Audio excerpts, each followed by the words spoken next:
Hello दोस्तों, तो कैसे हैं आप लोग। आई होप आप लोग अच्छे होंगे और स्वस्थ होंगे। दोस्तों, आज का वीडियो भाई सुनीता का है और बहुत ही अच्छा वीडियो है। इसमें कोई भी बनावटी बातें कुछ भी नहीं होंगी। तो चलेंगे वीडियो की तरफ, लेकिन उससे पहले चैनल को सब्सक्राइब करिए, लाइक कमेंट करिए और शेयर कर दीजिए। अब दोस्तों, बात ऐसी है कि भाई सुनीता मायके गई थी और रो करके आई वहाँ से। तो जनता भाई, कुछ लोग प्यार दे रहे हैं, कुछ लोग भाई जली कटी सुना रहे हैं। तो भाई लोग बोलते हैं अपने मन की, लेकिन हाँ कुछ लोग जो ज़्यादा बोल जाते हैं उनसे मैं इतना ही कहना चाहूँगी, किसी के लिए भी इतना ज़्यादा गलत मत बोलो। मैं कभी ऐसा नहीं बोलती किसी के लिए, हाँ जो वीडियो में होता है बस उतना ही बोलती हूँ, उससे ज़्यादा अपने आप से बनी बनाई बातें तो बिल्कुल भी नहीं बोलती। तो सुनीता रो रही थी, इसके दिल का जो दर्द था वो हम समझ सकते थे कि भाई जो उसे महसूस हो रहा था कि भाई ने इग्नोर किया, माँ बाप ने इग्नोर किया, तो ये चीज़ें उसे चुभ रही थी।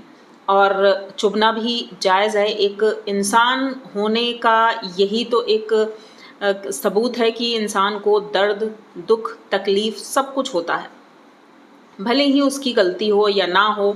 जो भी चीज़ें हैं, अब हमें तो नहीं पता, सुनी सुनाई बातों पर ही हम यकीन कर सकते हैं, बाकी तो उनके घर का मामला हम नहीं जानते हैं क्या है क्या नहीं है। तो जो भी चीज़ें आई थी और वो हमने आपको पिछले वीडियो में बता ही दिया था। तो भाई ये अपने घर आ जाती हैं और बहुत खुश थी। घर आने के बाद तो खुशी थी, भाई उनके पति देव उनके साथ थे, सारी चीज़ें बढ़िया हो रही थी। इनकी ननद ने अपना अनबॉक्सिंग वीडियो भी डाला, मतलब इनके पति ने अपने चैनल पर दिखाया उनकी ननद को क्या क्या गिफ्ट मिले। इन्होंने अपनी ननद को साड़ी दी थी, अच्छी लगी, साड़ी भी अच्छी थी, सूट भी दिए थे दोनों भाइयों ने, बाकी छोटे वाले सूट भी अच्छा था, सब कुछ बढ़िया था। लेकिन सुनीता के भाई ने कोई गिफ्ट नहीं दिया। हो सकता है सुनीता को बुरा भी लगा हो, क्योंकि भाई देना भी चाहिए था। देखो शादी में इतने सारे गिफ्ट आए थे, उसी में से एक गिफ्ट उठाकर दे देना चाहिए था। लेकिन विजय भाई ने कुछ नहीं दिया, उन्होंने पैसे दिए थे जो कि वीडियो में हमने देखे। अब गिफ्ट दिया होता, मतलब बाद में अगर देते तो वो भी पता चल जाता, क्योंकि जब ये बाइक से वहाँ गए हैं तो इनके पास एक पॉली बैग था, उसी में ही थोड़ा बहुत सामान था। यानी हो सकता है क्योंकि मीठा लेकर ये गई थी लड्डू अपने घर भी, तो वही लड्डू का डब्बा उसमें रहा होगा, क्योंकि वो हल्का फुल्का दिख रहा था, कोई गिफ्ट नहीं था उसमें। तो भाई विजय ने भाई ये तो गलत किया, जब बहन गई है राखी बांधी है तो गिफ्ट भी देना बनता है, और ख़रीदने की ज़रूरत ही नहीं थी। भाई शादी में इतने गिफ्ट मिले थे, उन्हीं में से कोई एक गिफ्ट दे देते तो कोई बात नहीं थी। देखो रिश्ते आज ख़राब हैं, आज मनमुटाव है, लेकिन कल को सब कुछ अच्छा ही हो जाएगा। ये मेरा मानना है कि हर चीज़ एक समय बाद बदल जाती है, क्योंकि एक जैसा समय हमेशा नहीं रहता है, पल पल में चीज़ें बदल जाती हैं। तो आज परेशानियां हैं, आज मतलब ये लोग लड़े झगड़े या जो भी चीज़ें हैं ये कल नहीं रहेंगी, तो ये लेकिन यादें तो हमेशा रह जाएंगी। तो उन यादों को हमें अच्छे से बनाकर रखना चाहिए, ताकि ज़िंदगी में कभी ऐसी बुरी यादें हमारे साथ ना हों। तो हो सकता है सुनीता इन्हीं सब बातों को लेकर के परेशान थी, और जब जैसे ही अपने घर पहुंचती हैं तो घर का माहौल भाई चेंज है एकदम। ससुराल में ऐसा ही होता है, बेटियों के साथ मायके गई या ससुराल से गई, ससुराल में परेशान है तो मायके जा कर के मूड फ्रेश हो जाता है, भले ही मन में कुछ ना कुछ चलता हो, लेकिन भाई वहाँ हम काम अपना करते रहते हैं तो थोड़ा सा चेंज मिल जाता है। तो ऐसा ही कुछ सुनीता के साथ हो रहा है। भाई शाम का वक्त और खाना बनाने के लिए लगे हुए हैं। तो एक चीज़ तो हम देखते हैं, सुनीता के घर में सभी लोग मिलजुल कर काम करते हैं। जैसे सुनीता जब भी किचन में जाती है, इनके पति देव मौजूद रहते हैं, या फिर इनकी माँ रहती हैं, सासू माँ, या फिर मौसी रहती हैं, और इस वक्त ननद आ गई हैं तो वो भी हेल्प करती हैं। और आज तो भाई गजब हो गया, इनके ससुर जी आज किचन पे थे और हमने देखा कि भाई वो हेल्प कर रहे थे। हमारे यहाँ उसे घुइयाँ कहते हैं, तो घुइयाँ की सब्जी वो छील रहे थे, देखने में अच्छा लगा। और ऐसा नहीं है कि बहुत से जेंट्स करते भी हैं, और करना भी चाहिए, हेल्प करना कोई बड़ी बात नहीं है भाई, करना चाहिए। और ये नॉर्मल सा है भाई, सभी लोग मिलजुल कर काम करेंगे तो अच्छा ही रहता है, जल्दी काम हो जाता है, जैसा कि सुनीता ने कहा। लेकिन हम ये देख पा रहे थे कि सुनीता काम करने में थोड़ा पीछे रहती है, इसी वजह से घर के लोग हेल्प कराते हैं। मतलब मौसी जितनी फुर्ती से काम कर रही थी, उन्होंने चावल का अधन भी चढ़ा दिया, चावल भी चढ़ा दिया। यहाँ पर सुनीता सिर्फ प्याज ही काटती रह गई, वो भी अपने ससुर जी से पूछ पूछ कर कितने प्याज काटने हैं, कितना लहसुन काटना है। और फिर उसके बाद ये कैमरा पकड़ कर खड़ी हो जाती हैं। इनके ससुर जी आज इनकी क्लास लगाते हैं। भाई ऐसा मौका बार बार नहीं मिलता और मुझे बड़ा अच्छा लगता है। मेरे ससुर जी भी हैं, ऐसी ही बातें वो भी करते हैं और उनसे बात करने में बहुत अच्छा लगता है। तो आज सुनीता भी अपने ससुर जी के साथ बैठी और वो क्वेश्चन करते रहे। सुनीता आंसर तो नहीं दे पा रही थी ज़्यादा, लेकिन हाँ उनकी बातें सुनकर ये लग रहा था भाई उन्हें नॉलेज बहुत ज़्यादा है। और ऐसे पढ़े लिखे परिवार में अगर हम रहते हैं तो उसका कुछ ना कुछ तो फ़ायदा हमें होता ही है, और कुछ क्या बहुत फ़ायदा। जब हम प्रॉपर ऐसी जगह पर रहने लगते हैं तो उसका असर हमारे ऊपर होता है और बहुत ज़रूरी भी है।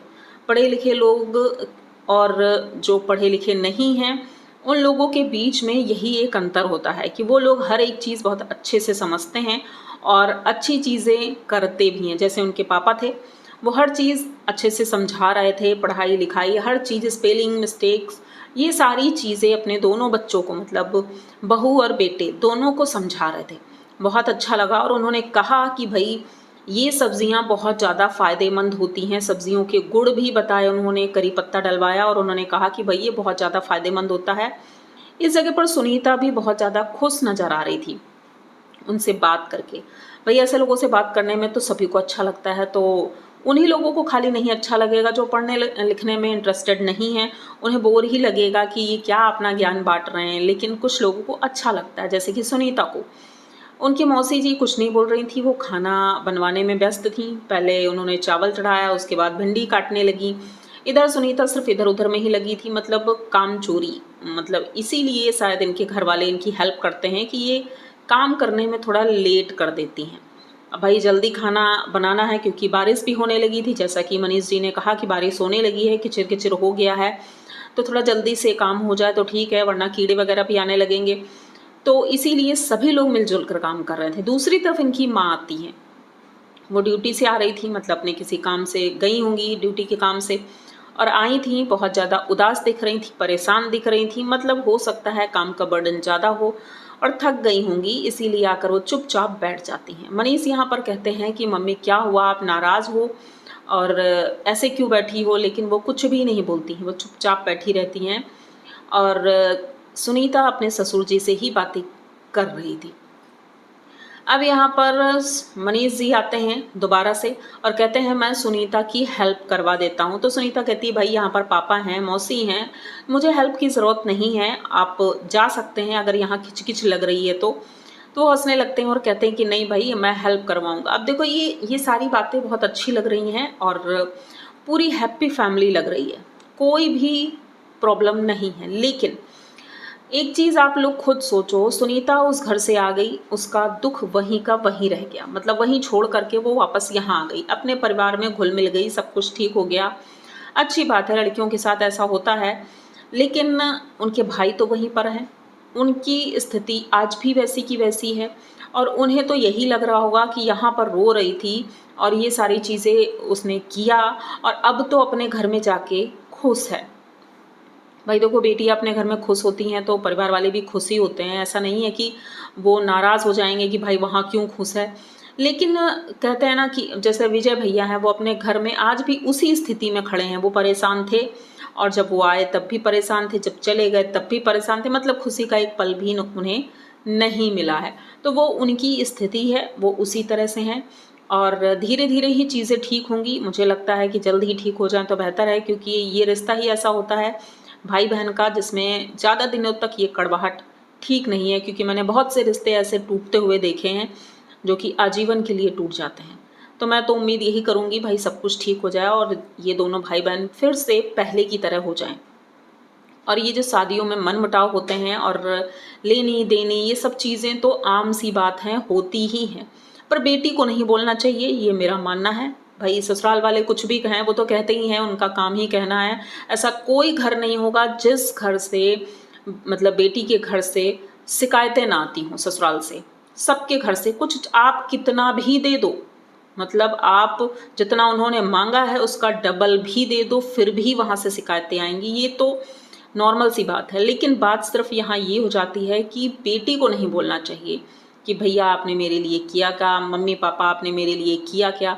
क्योंकि दूसरे जब बोलते हैं तो इतना दर्द नहीं होता है, लेकिन जब अपना कोई बोलता है तो दर्द होता है। यही चीज़ें विजय भैया के वीडियो में हमें दिखाई पड़ा और उन्होंने राखी का कोई भी वीडियो अपनी बहनों का नहीं डाला है, कोई भी थंबनेल यूज़ नहीं किया है। उन्होंने सिर्फ बताया था। इससे यही पता चलता है दोनों के बीच में दूरियां कम नहीं हो रही हैं। तो ये वीडियो यहीं तक रखते हैं। आई होप आप लोगों को वीडियो अच्छा लगा होगा। अगर वीडियो अच्छा लगा है तो प्लीज़ चैनल को सब्सक्राइब करिए, लाइक कमेंट करिए और शेयर कर दीजिए। मिलते हैं जल्दी किसी नए वीडियो में, तब तक के लिए